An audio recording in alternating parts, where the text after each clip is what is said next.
તો આ બધું થઈ શકે એવો અમારો વરુ પરિવાર, કારણ કે અમારા તો ભાઈઓ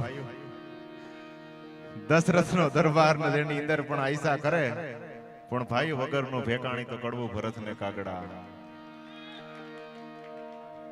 મહારાજ દશરથના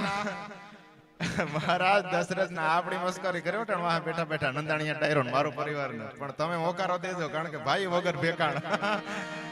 હા, દશરથ નો એવો દરબાર હતો કે એના એમ કહેવાય છે કે જમીન ઉપરથી એનો મેલ એવડો હતો કે એના મીંડા ઉપર જવું હોય ને પારેવાને તો 13 પોરા ખાવા પડતા, ત્યારે એના મીંડા ઉપર ફારેવું પૂકી શકતું. દશરથ નો દરબાર આવી જેને સાહેબી હતી, દશરથ નો દરબાર જેની અંદર પણ આઈસા કરે, પણ એને ભાઈઓ વગર ભેકાણી તો કરવું ભરતને કાગડાય, ભરતને સાહેબ કડવું ઝેર જેવું લાગતું હતું. એમ ભાઈ તો ભાઈ છે સાહેબ, યાદ રાખજો. બીજા ગમે એટલા લુખા લાડલા પણ સહોદરી સહોદર માનો જાય નો ભૂતો નો ભવિષ્ય છે.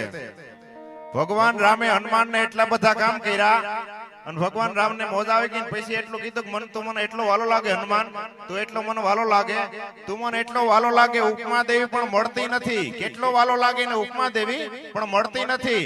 છેલ્લે એટલું જ કીધું કે તું મમ પ્રિય ભરત સમ ભાઈ. સાહેબ ભરત થી આગળ વધી ના શક્યા, એમ ભાઈ એ તો ભાઈ છે ભલામણા. એમ અમારો વરુ પરિવાર